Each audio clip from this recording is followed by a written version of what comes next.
उद्धरण चिन्ह। सूरज की पहली किरण जब पहाड़ियों के पीछे से झांकती तो गांव बसंतपुर में एक हलचल शुरू हो जाती। लेकिन इस हलचल से पहले भी एक आदमी थी जो जाग जाता था, किसान रामू। रामू कोई साधारण किसान नहीं था। उसके भीतर मिट्टी से प्यार, काम से लगन और संघर्ष से लड़ने की अजीब ताकत थी। उसने जीवन में बहुत कठिन दौर देखा था, पर उसका विश्वास था कि धरती कभी मेहनतकश को खाली हाथ नहीं लौटाती। गांव और रामू का जीवन। रामू अपनी पत्नी सोना और बेटे मोहन के साथ एक छोटे से कच्चे घर में रहता था। उसके पास बस 2.5 एकड़ जमीन थी, कुछ समतल कुछ पथरीली। लेकिन रामू हमेशा कहता, मिट्टी का हर कण सोना है, बस उसे पहचानने वाली आंख चाहिए। हर सुबह वह टोपी बांधकर खेत जाता, कुएं से पानी निकालकर फसलों पर डालता, जानवरों का चारा तैयार करता और शाम को पत्नी और बेटे के साथ बैठकर सादा भोजन करता। जीवन कठिन था, लेकिन खुशियों से भरा हुआ। मुश्किल का दौर। एक साल बरसात ने धोखा दे दिया। 3 महीने तक आसमान से एक बूंद पानी नहीं गिरा। जमीन फटने लगी, फसल सूखने लगी। गांव के कई किसान शहर चले गए मजदूरी करने, पर रामू का मन न माना। वो कहता, जब खेत ने अच्छे दिनों में हमें पेट भरने दिया है, तो बुरे दिनों में उसे छोड़कर कैसे जा सकता हूँ। लेकिन हालात इतने खराब हो गए कि घर में चूल्हा जलाना भी मुश्किल होने लगा। रामू की पत्नी सोना ने आहिस्ता से कहा, रामू, शायद हमें भी कुछ दिन शहर जाना पड़े। रामू ने लंबी सांस ली मगर बोला, एक बार आखिरी कोशिश कर लेते हैं। नई उम्मीद की तलाश। रामू खेत में बैठा था। गर्म हवा चल रही थी, मिट्टी सूखी थी। तभी उसके ध्यान में आया कि गांव से कुछ दूरी पर एक पुरानी सूखी पोखर थी, जिसे कोई इस्तेमाल नहीं करता था। उसके मन में एक चमक आई, अगर मैं गांव वालों के साथ मिलकर इस पोखर को साफ कर दूं, इसे गहरा कर दूं, तो शायद मानसून में पानी भर जाए और यही पानी पूरे साल काम आ सकता है। उसे ये विचार तो बहुत अच्छा लगा, पर एक मुश्किल थी, गांव वाले तैयार नहीं होंगे। सब अपने अपने दुखों में उलझे थे। गांव वालों को मनाना। अगले दिन रामू ने पंचायत चौपाल में सबको खुद बुलाया। सब बैठे और उसने समझाना शुरू किया, भाइयों, हमारी बदकिस्मती बारिश की कमी नहीं, हमारी कोशिशों की कमी है। अगर हम पोखर को मिलकर ठीक कर दें, तो आने वाला पानी हमें साल भर मदद करेगा। ये काम अकेला आदमी नहीं कर सकता, पर मिलकर जरूर हो सकता है। कुछ लोग बोले, समय कहाँ है। कुछ बोले, क्या फायदा होगा। पर रामू ने हिम्मत नहीं हारी। उसने अपने शब्दों में विश्वास भरा।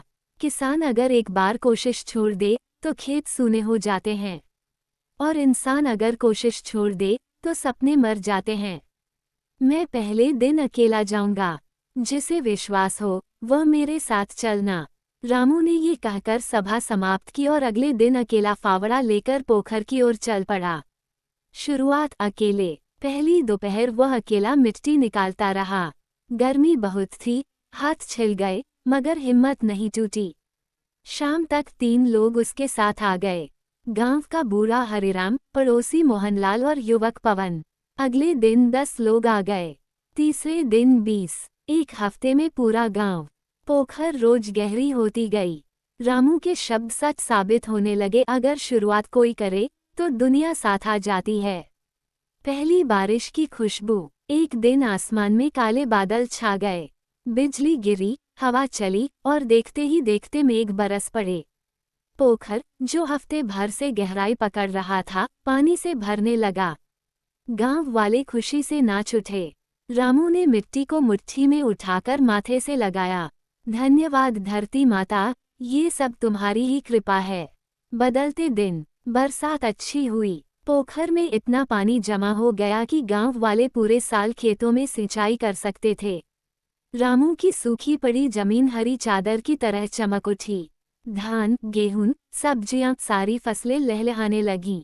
गांव का जो किसान शहर जाने को मजबूर था, अब अपने खेत में काम करने लगा। पोखर की वजह से गांव में पानी की समस्या खत्म हुई। मवेशी भी स्वस्थ रहने लगे। हर घर में अनाज भरा रहने लगा। रामू का सम्मान। 1 साल बाद जिले के अधिकारियों ने जब गांव के विकास की रिपोर्ट देखी, तो हैरान रह गए। उन्होंने गांव का दौरा किया और पोखर को देखकर बोले, ये तो आदर्श परियोजना है।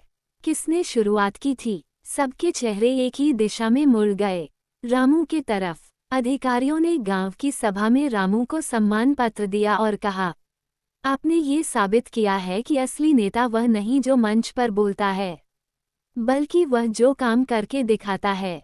रामू विनम्र था, वह केवल इतना बोला, मैंने कुछ नहीं किया, ये सब गांव वालों का सहयोग और धरती की कृपा है। एक नया परिवर्तन। पानी की समस्या हल होने के बाद गांव ने कई नए काम शुरू किए। ड्रिप सिंचाई, जैविक खेती, सामूहिक बीज बैंक, गांव का छोटा अनाज भंडार। रामू गांव का मार्गदर्शक बन गया। लोग उससे सलाह लेने लगे, कौन सी फसल कब बोनी है, कितनी सिंचाई चाहिए, कौन सा जैविक खाद बेहतर है। मोहन का सपना। रामू का बेटा मोहन बड़ा होकर कृषि विज्ञान पढ़ने शहर गया। उसका सपना था, मैं आधुनिक खेती सीखकर गांव का नाम रोशन करूंगा। रामू को अपने बेटे पर गर्व था। सोना की आंखें खुशी से चमक उठतीं।